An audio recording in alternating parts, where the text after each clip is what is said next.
Bienvenue à cette matinale organisée par Delubal Software.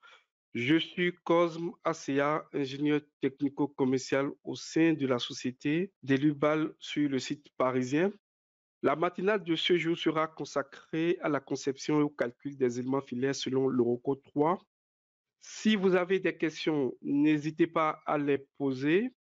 Vous avez à votre droite le champ chat où vous pourrez renseigner toutes vos questions et les envoyer. Et si éventuellement, après cette présentation, vous avez d'autres questions qui reviennent, n'hésitez pas à nous les envoyer par email à info@delubal.fr. Le contenu de cette présentation, vous aurez un modèle préparé. Ce modèle sera la base pour l'application des charges. Ensuite, nous allons déterminer alpha critique avec le module complémentaire stabilité de structure et choisir l'option d'analyse, soit analyse géométriquement linéaire ou analyse de second ordre. Ensuite, nous allons appliquer quelques imperfections sur le modèle et pour finir, on aura le dimensionnement des éléments de la structure selon l'Eurocode 3. Passons sur l'interface de RFM6. Vous avez sur votre écran notre rôle industriel qui a été modélisé avec de grandes ouvertures au niveau des murs pignons. Les éléments ont été renforcés suffisamment à ces façades pour pouvoir éviter toute forme de choc, que ce soit de camion pour le chargement ou le déchargement. Et en bas, vous avez des biellettes. Et ces biellettes sont là tout simplement pour transférer les charges au niveau des pieds de poteau. Donc, on suppose que notre rôle a été posé sur un radier général et il y a un maintien au niveau de ces pieds de poteau. Ici, vous avez des surfaces et ces surfaces permettent de transférer des charges sur des éléments créés. Donc, ce que je fais, je pourrais montrer rapidement en allant sur l'affichage en rendu solide. Là, on voit bien les surfaces qui sont affichées. Ensuite, pour les cas de charges créées, vous avez les charges permanentes d'exploitation, les charges climatiques. Pour ceux qui ne le savent pas, nous avons des assistants de charges climatiques. Et pour finir, nous avons défini une précontrainte au niveau des barres de contreventement. J'affiche rapidement les charges permanentes. Ce sont des charges de badage qui ont été appliquées. Et pour le vent, très important, on peut voir ici au niveau du vent les charges qui ont été définies. Certainement sur vos projets, vous en avez beaucoup plus. Pour simplifier cette présentation, je l'ai définie telle. Donc, ne vous inquiétez pas, on voit la direction INS avec la direction d'attaque. De l'autre côté également, on a la pression et la dépression. C'est tout pour ce qui concerne les charges. On pourra repartir dans cette boîte de dialogue cas de charge et combinaison de charges. Revoir à la base d'abord le choix de la norme. Nous avons plusieurs annexes nationales, donc pour d'autres projets sur le plan international, ce sera possible de les calculer selon l'Eurocode avec l'annexe nationale associée, les cas de charge que j'ai présentés, ensuite les actions qui sont générées automatiquement, la situation de projet ou les situations de projet qui représentent cette fois-ci les combinaisons de résultats, ce sont les combinaisons enveloppes qui permettent de pouvoir rapidement ressortir les efforts internes masse et mine au sein de plusieurs combinaisons de charges. Et pour cette présentation, je ne souhaite pas vérifier à l'ELS, je pourrais les désactiver. Ici, pour l'ELU, on ne voit pas défaut vous avez une analyse au second ordre qui est exécutée.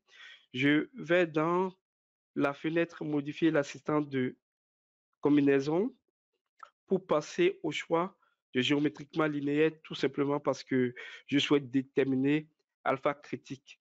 Et pour la détermination, vous avez le module stabilité de structure qui permet de le faire. Je l'active et on voit le nombre de modes propres qui seront déterminés et ce qui nous permettra plus tard d'évaluer. Je valide et je pourrais rester dans cette boîte de dialogue et lancer le calcul pour la situation de projet P1.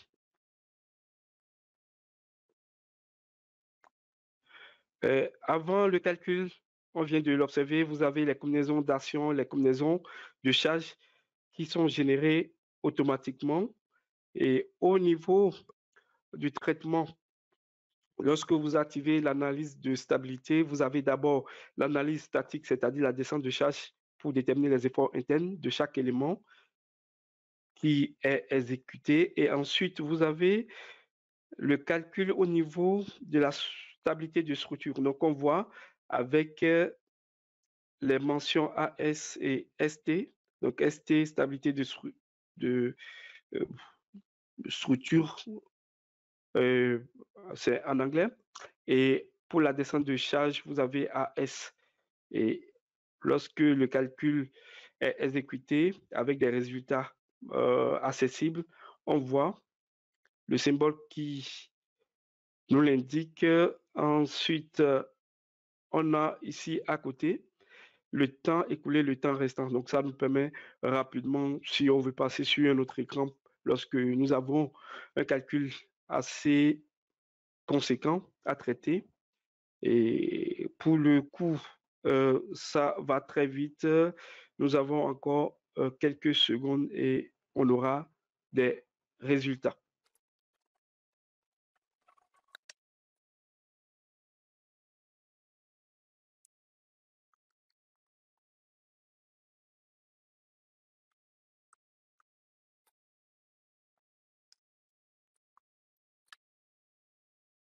Donc, le calcul a été exécuté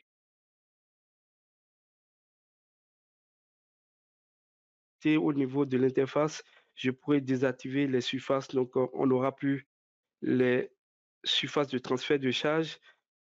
Je pourrais ici afficher les résultats. On voit également une nouveauté dans la version FM6. Ce sera possible d'exécuter l'analyse de stabilité sur toutes les combinaisons de charges et avoir l'enveloppe. Donc, ici, nous avons le facteur de charge critique minimal pour toutes les combinaisons qui s'affichent. On est inférieur à 10.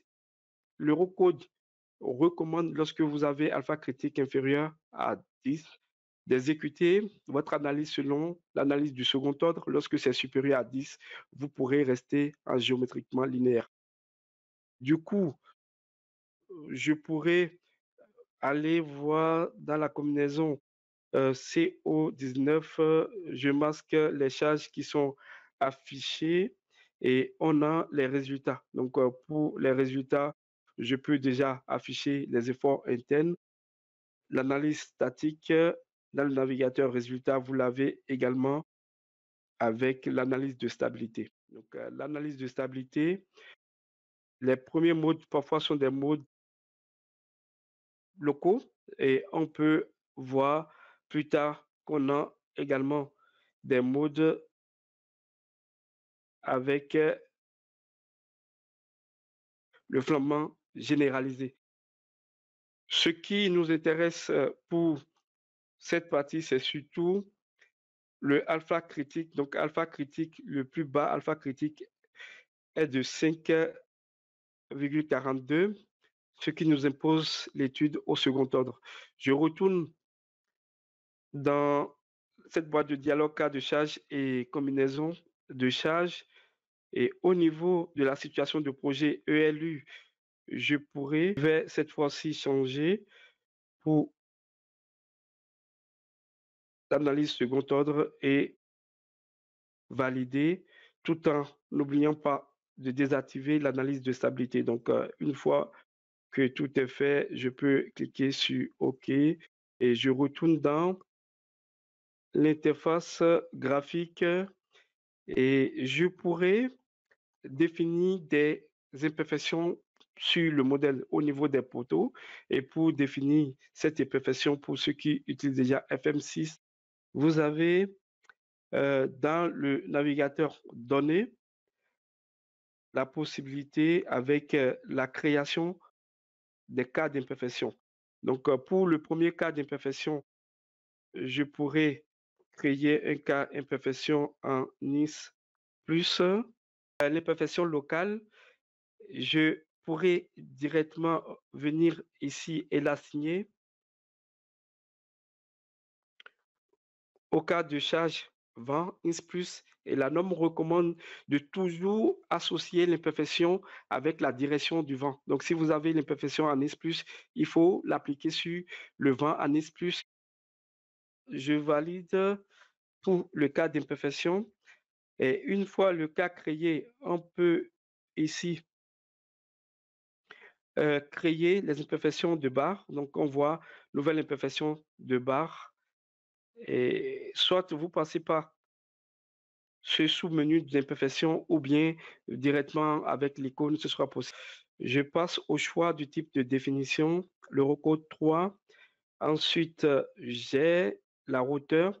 Je pourrais aller sélectionner un poteau pour récupérer la hauteur. Le nombre de poteaux alignés sur la même file, on voit, on a deux poteaux. Donc, je prends deux poteaux et ici, je pourrais aller sélectionner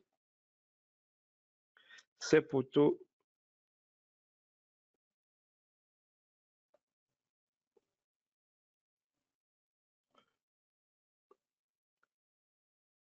et je valide. Donc, une fois la sélection faite, je peux appliquer et on voit, ça a été appliqué pour ces poteaux. Je reste dans la même boîte de dialogue, je pourrais traiter les autres poteaux. Je prends les poteaux aux extrémités et cette fois-ci, nous aurons quatre poteaux alignés. Je pourrais mettre quatre poteaux et je valide pour l'appliquer. Et pour ce qui concerne les potelets, je reste toujours dans l'interface ici, dans la l'aperçu graphique, l'orientation de l'axe local. Cela l'affiche pour avoir une application selon int global. Il faudra l'appliquer sur Y local. Donc, je vais chercher Y local et cela l'ajuste. Je pourrais ainsi facilement aller chercher les autres potelets pour l'appliquer.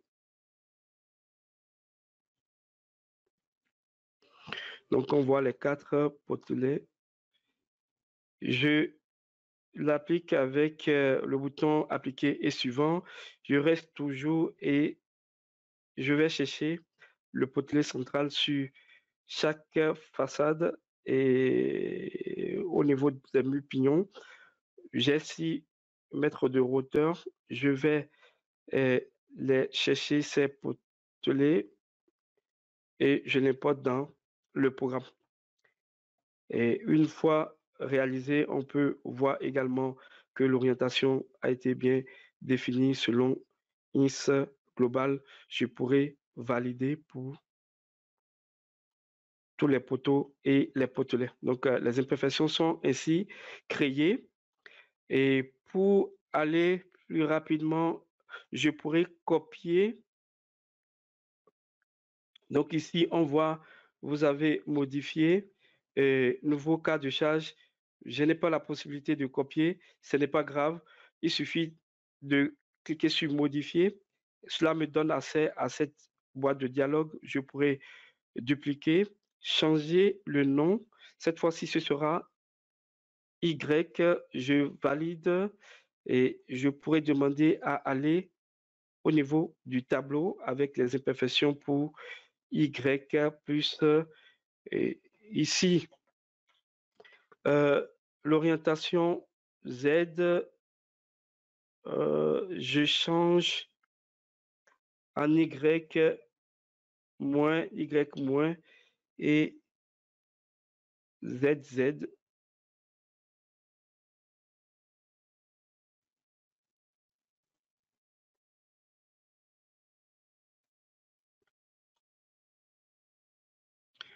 J'ai tout. On voit par rapport à Y, tout est défini. Ce qui reste tout simplement à corriger, ce sera le nombre de potelets alignés. Donc, tout simplement, je pourrais ici, selon on voit, je prends la,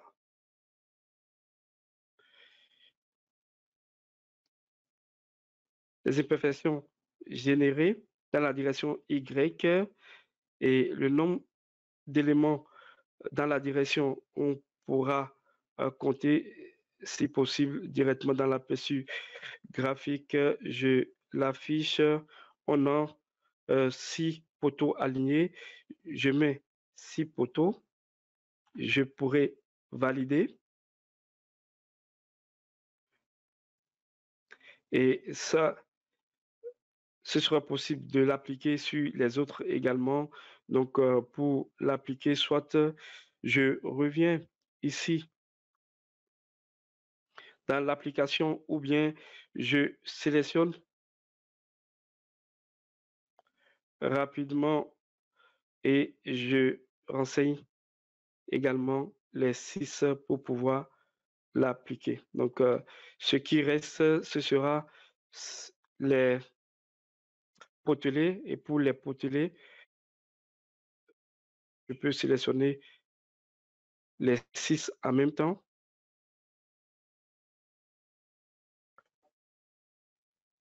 et pour la direction Y, ce sera cette fois-ci 2. Donc, on voit, ne vous inquiétez pas, les autres informations par rapport aux valeurs d'imperfection sont masquées puisque nous avons différemment pour chaque élément suivant la hauteur. Donc, la hauteur est masquée également les résultats lorsque vous renseignez le nombre de poteaux dans la file, cela l'ajuste automatiquement par élément. Je confirme et j'aurai mes résultats qui seront accessibles. Et du coup, pour l'imperfection à Nice, tout a été créé. Donc, on les voit. Je peux afficher un rendu solide pour qu'on voit plus clairement. Et ensuite, pour l'Y également, vous l'avez suivant la direction du vent en Y.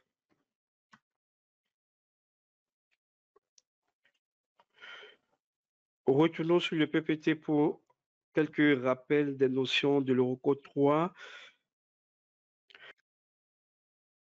L'Eurocode 3 recommande 3 méthodes. Vous avez la méthode A qui consiste à définir l'imperfection globale qui couvre le flambement, l'imperfection locale, le déversement et une analyse de contraintes pour pouvoir valider l'analyse de stabilité. Ensuite, vous avez la méthode C qui est une analyse au premier ordre, c'est-à-dire une analyse géométriquement linéaire. Ensuite, vous définissez les longueurs de flambement avec le coefficient bêta. Plus tard, vous exécutez la vérification selon la méthode de la barre équivalente décrite dans le chapitre 6.3. Les deux méthodes A et C fusionnent pour donner la méthode B. Et au niveau de la méthode B, vous avez l'imperfection globale. Ensuite, vous avez l'analyse globale au second ordre. C'est la méthode que nous appliquons pour notre exemple. Et pour finir, vous vérifiez selon la méthode de la barre équivalente du chapitre 6.3 et longueur de flambement égale à longueur de l'épure de barre. Je pourrais retourner dans l'interface de RFEM 6. Comme vous le voyez, nous avons déjà défini les imperfections globales. Donc, ce qui nous reste à faire, ce sont les longueurs efficaces et les conditions aux limites. Sachez que la méthode de la barre équivalente, c'est la définition au niveau des longueurs efficaces et la méthode générale, ce sont les définitions au niveau des conditions aux limites. Et rapidement, je vous montre dans cet exemple, j'ai deux types de traverses. Vous avez des abaltriers qui sont définis avec le nouveau type de barre que vous avez. Donc, pour ceux qui ne le savent pas, vous avez plusieurs possibilités comme type de distribution au niveau des sessions, inertie constante linéaire, ou bien jarret aux deux extrémités, jarret en début, jarret en fin de barre.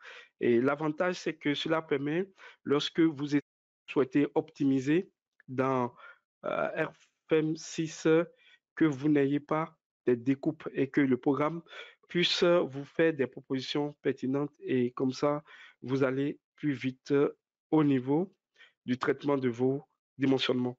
Et je retourne, vous avez également la méthode classique que nous connaissons. Donc, cette méthode, vous l'avez ici où il s'agira d'avoir des sections avec des découpes, donc que ce soit en début ou en fin de jarret. Donc, on voit ça, c'est la fin de jarret et le début. Vous avez également des découpes avec des sections soudées. Je peux valider le tout. Et pour notre exemple, j'ai déjà préparé des ensembles de barres pour pouvoir utiliser assez rapidement. Et on voit là, vous avez les barres. Ensuite, vous avez les ensembles de barres. Et ces ensembles de barres sont déjà créés. Et pour les deux versants, donc vous avez pour chaque versant deux traverses. Je vais activer l'affichage ici pour les ensembles de barres. Là, on voit les ensembles de bas sont bien activés.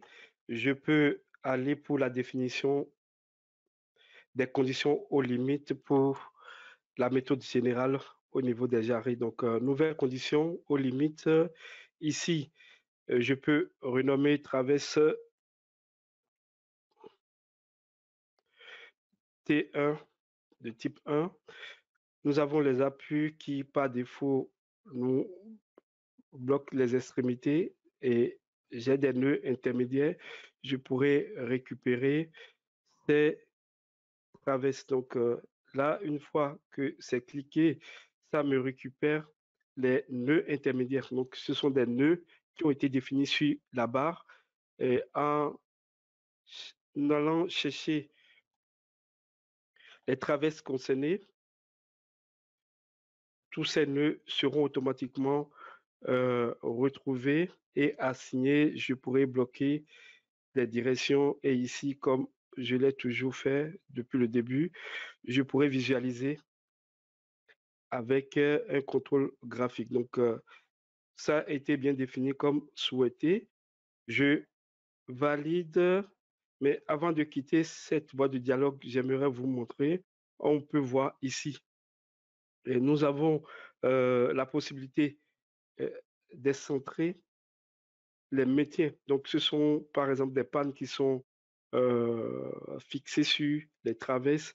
Si vous avez des excentrements, ce sera possible de les définir. Cela permet d'avoir des résultats au niveau du moment critique beaucoup plus affinés, puisque nous utilisons la méthode des valeurs pop pour pouvoir le déterminer. Et je quitte cette boîte de dialogue avec OK. Donc, tout est bon. On voit ici en affichage graphique ces conditions aux limites pour les ensembles de bas. Je pourrais les sélectionner, modifier les ensembles de bas. Il y a un ensemble de bas qui s'est échappé. Je pourrais récupérer plus tard. Ne vous inquiétez pas. On a les ensembles de barres qui ont été récupérés. Et ici, nous avons, pour ces ensembles de barres, je les sélectionne tout et propriété de calcul. Ici, nous avons type de calcul pour les barres continues. Et à ce niveau, je vais définir de nouvelles conditions. Cela me dit l'état de l'ensemble de bas n'est pas inclus pour cette définition. Est-ce que vous souhaitez que cela génère automatiquement? Je dis oui, et cela me donne la main pour pouvoir générer pour les traverses avec les ensembles de bas les conditions limites. Donc, type traverse T2, je valide au niveau des appuis. J'ai également des appuis intermédiaires. Je vais chercher l'un des ensembles de barres et là, on voit à l'identique comme sur le premier type de traverse. Je valide, je pourrais visualiser graphiquement et ce sera tout bon. Je quitte la boîte de dialogue. Et nous avons ensuite euh, cette possibilité qui permet de regrouper des éléments avec une reconnaissance automatique. Là, je masque les imperfections. Je vais par tolérance de modèle et je pourrais activer ici les barres représentatives ou les ensembles de barres représentatifs, ce qui me permet de sélectionner assez rapidement des éléments. Ça active un regroupement intelligent des éléments de notre modèle. Et au niveau des pannes, je pourrais cliquer, double-cliquer, cela me sélectionne tous les éléments. Et au niveau de ces éléments, on voit, ce sera possible de définir ici des longueurs de flambement comme paramètres. Ici, on a par défaut les flambements selon Y et Z qui sont activés, le flambement par torsion et le déversement aussi qui sont cochés. Ensuite, nous avons les appuis nodaux à l'identique comme euh, pour les conditions aux limites pour la méthode générale. Et à ce niveau, je maintiens pour chaque élément de panne ici un blocage selon X et Y et aussi au niveau de la rotation. Et comme longueur de flambement, ça reste à 1, je valide et une fois validé, on voit ici la définition. Je pourrais rester dans cette fenêtre si possible pour faire plusieurs définitions. Là, ça a été défini, cela ne l'a pas affiché, tout simplement parce que nous avons masqué certainement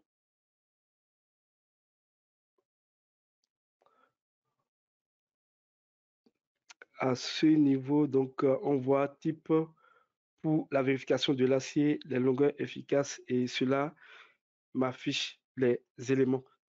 Une fois que c'est affiché, on peut passer sur d'autres éléments. Je prends les poteaux, je sélectionne tous les poteaux d'un coup, je clique pour pouvoir les avoir, tous les éléments ici.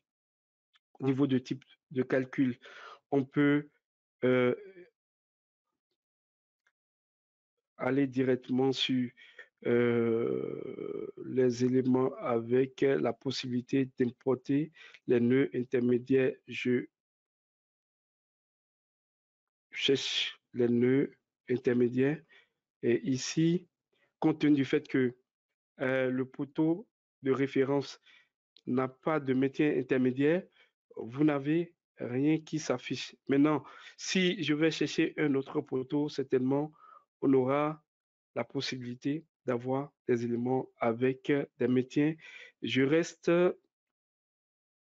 dans la boîte de dialogue. Je pourrais activer déjà ici le maintien bloqué selon Y dans la direction euh, locale. Et ici, je valide tout simplement. Comme ça,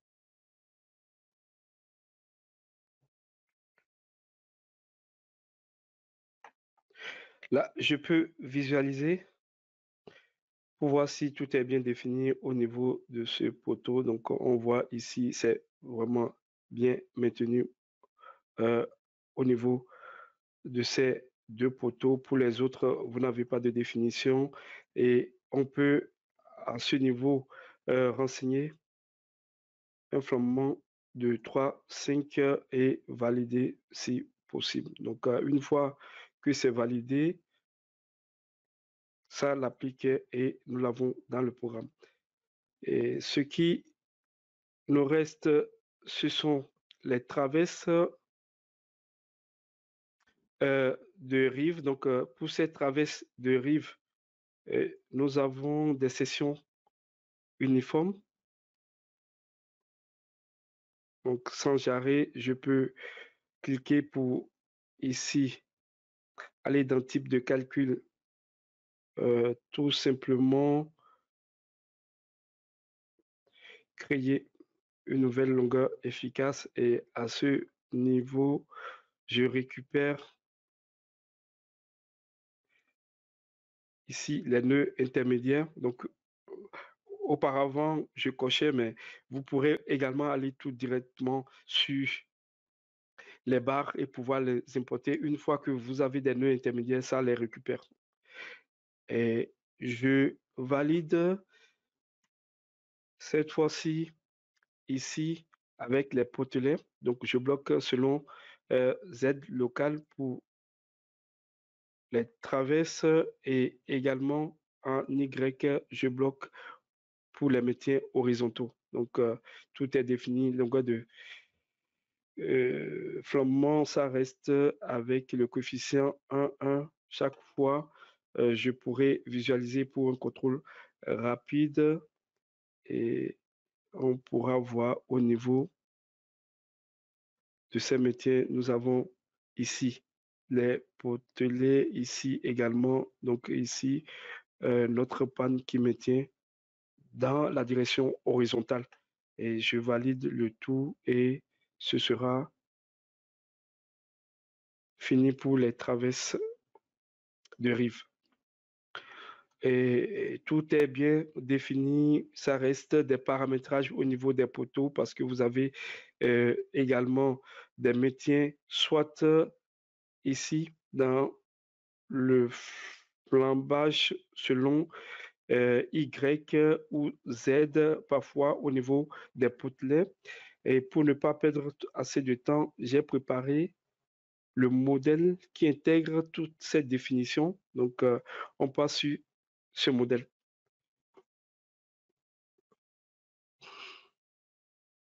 Donc, vous avez toutes les définitions qui sont achevées. Et ce modèle, ne vous inquiétez pas, vous l'aurez. Le lien de téléchargement, ce qui vous permettra bien évidemment de pouvoir l'utiliser. Donc, le programme me demande si je souhaite l'enregistrer. Je peux dire oui, je valide et cela me l'enregistre. Et je peux ici masquer déjà les informations liées aux longueurs efficaces et conditions aux limites. Ici, on le voit. Ce sera facile de les masquer. Là, les astres locaux, je les désactive. J'ai toujours les barres représentatives qui sont affichées. Je pourrais également les masquer. Le problème ne se pose pas. J'ai mon modèle. Ce que nous allons faire, nous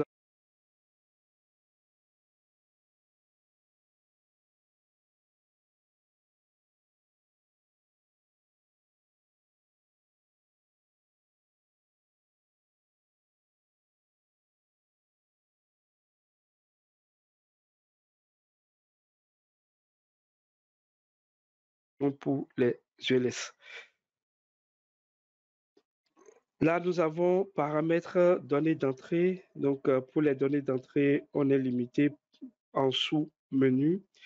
Et ici, nous avons objet à calculer. Donc, dès que nous aurons des définitions plus tard avec des résultats, les sous-menus à ce niveau vont se compléter automatiquement. Je vais vérifier les barres et les ensembles de barres. Et une fois que je les active, cela me les présente. Et ici, on voit, j'ai les barres sélectionnées, les ensembles de barres qui ont été sélectionnés ici. Le programme me dit il y a des éléments qui ne sont pas valides. Ces éléments, on pourra voir plus tard pourquoi ce n'est pas valide. Et je continue avec la configuration pour l'ELU. Donc, au niveau de la configuration pour l'ELU, je vais tout simplement sélectionner tous les éléments dont j'aurai besoin pour la vérification. Donc là, j'ai les éléments et certains qui sont sélectionnés, je balaie de l'autre côté, je récupère tous les éléments. Donc on les voit, ce sera assigné à cette configuration pour l'élu. Et nous n'avons pas défaut la vérification de stabilité qui est activée et aussi d'autres paramétrages sur lesquels je pourrai revenir plus tard. Je valide une fois validé la configuration pour l'élu. On pourra revenir ici, on voit à calculer ça, on récupère systématiquement tous les éléments. Et ici, les éléments non valides que vous avez, ce sont les biellettes qui ne seront pas vérifiées. Ce sont des barres rigides et sans section. Donc, cela ne se vérifie pas dans le programme. Les matériaux sont importés. Ici, vous avez les sections et au niveau des sections, très important, ce sera possible de lui imposer, par exemple, les poteaux, la classe, et on peut laisser le programme suivant les charges en présence, c'est-à-dire la compression surtout, cela détermine la classe et ensuite vous avez la possibilité de demander au programme une fois que vous avez effectué une première vérification d'optimiser, de vous proposer une autre session de la nuance HEA, par exemple.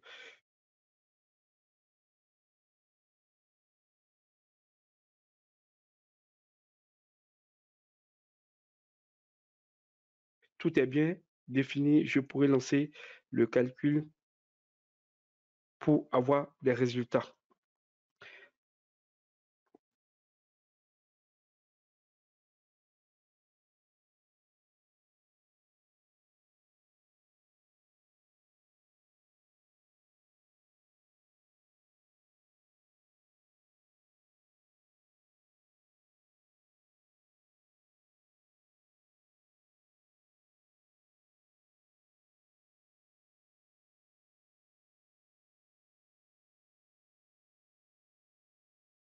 Qui sont accessibles.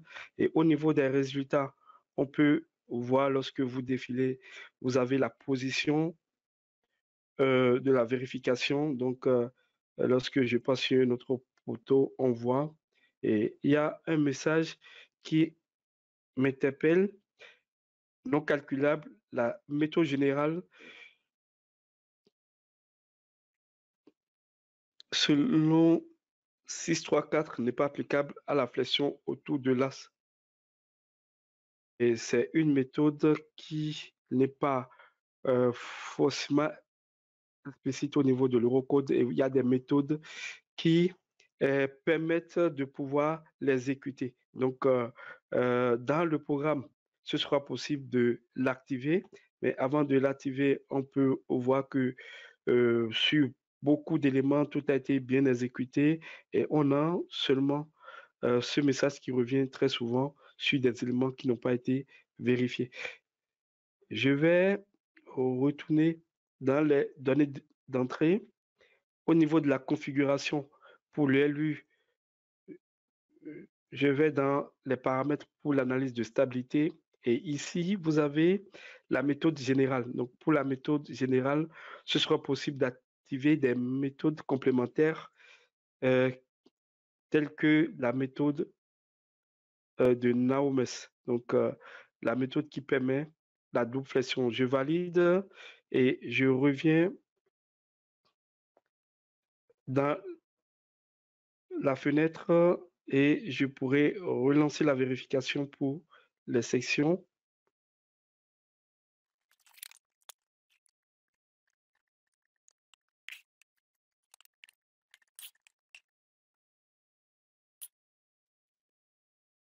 Donc là, nous avons les résultats qui sont désormais accessibles. On voit ici euh, ratio. Donc tout a été validé. On peut balayer. Lorsque vous double-cliquez sur la ligne, cela permet d'accéder à cette fenêtre où nous aurons les détails de vérification. Là, par exemple, on peut ici avoir la classe qui a été déterminée, les éléments de vérification. Je pourrais ici avoir accès à toutes les formules. Dans cette seconde fenêtre, vous avez les détails avec les différents contrôles exécutés et tout ceci, ce sera possible de l'envoyer.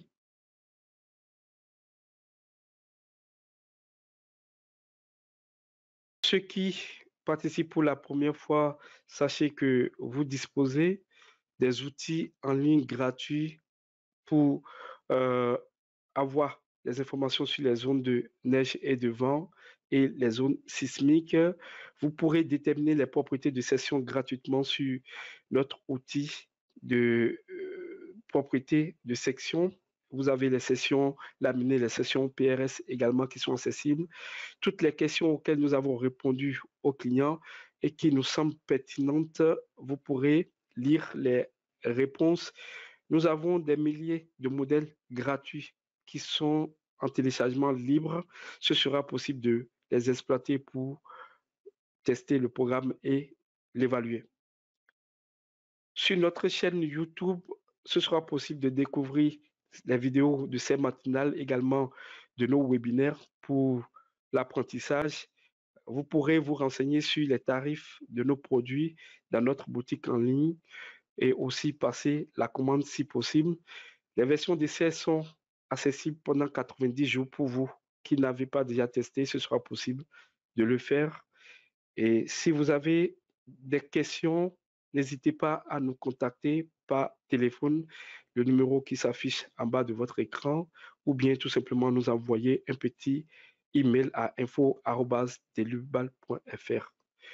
Je vous remercie pour la participation à cette matinale et je vous donne rendez-vous pour notre prochaine matinale dans une ou deux semaines.